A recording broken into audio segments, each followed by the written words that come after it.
watu wa Mungu, na wasalimu katika jina la Yesu. Kwa jina naitwa Hebron Jaluo Mahuvi. Ni mwimbaji wa nyimbo za Injili. Nilikuwa na akaunti yangu YouTube inayoitwa Hebron Jaluo Mahuvi. Wajanja wamepita nayo. Ni akaunti ambayo imeibiwa. Kwa hiyo leo natangaza rasmi kwamba nimeifungua akaunti mpya inayoitwa Mchungaji Hebron Jaluo Mahuvi.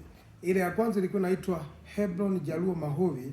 Hii ya pili nimeifungua inaitwa Mchungaji Hebron Jaluo Mahuvi. Kwa hiyo zile nyimbo zangu za kwenye ile akaunti ambayo wameiba zote nitazihamishia kwenye hii akaunti mpya. Mtu wa Mungu, mtumishi wa Mungu, ninaomba usisahau kusubscribe, kulike, kucomment na kushare hizo nyimbo na kuieneza Injili hata kwa watu wengine ambao wanabarikiwa na huduma ambayo nilionayo. Kwa hiyo akaunti ya kwanza email yangu wameshaiiba. Kwa hiyo nimefungua akaunti mpya, ijapo nitaendelea kuifuatilia hiyo akaunti mpaka nihakikishe kama kuna uwezekano wa kurudi mikononi mwangu, lakini nimesikia tetesi kwamba kuna watu ambao ni wataalamu ambao wanaweza kuirudisha hizo akaunti.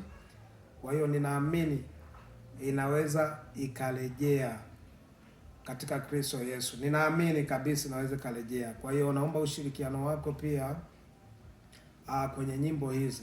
Lakini kwenye hii akaunti mpya, baada ya kufanya uzinduzi wa album tarehe 12 mwezi wa 10 2025, nitaposti nyimbo mpya kabisa ambazo zitafanyika kuwa baraka kwenye maisha yako. Kwa hiyo ni changamoto ambayo nimeipitia ile wiki iliyopita wakati nimefanya ibada, nimemaliza, basi narudi nyumbani ili niingie kwenye mtandao, nakuta siruhusiwi kufanya chochote.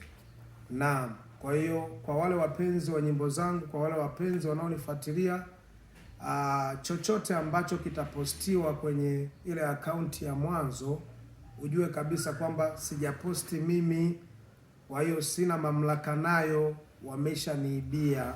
Kwa hiyo na mimi nimeona ili kazi ya Mungu iendelee mbele, basi nifungue hii akaunti mpya inayoitwa Mchungaji Hebron Jaluo Mahuvi. Kwa hiyo imeongezeka mchungaji pale, Hebron Jaluo Mahuvi. Ni akaunti mpya kabisa.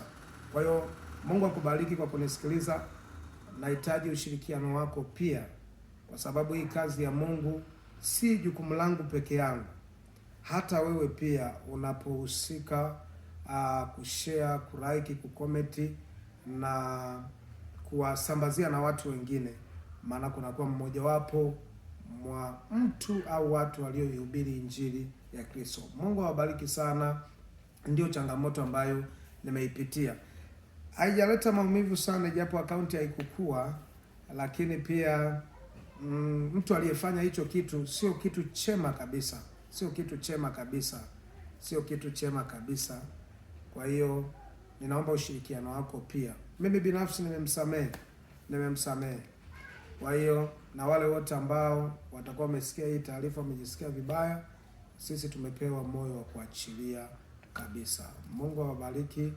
Basi niwatakie siku njema na yenye baraka. Endelea kufuatilia nyimbo za Mchungaji Hebron Jaluo Mahuvi kwenye akaunti mpya. Na kubariki kwa jina la Yesu. Amen.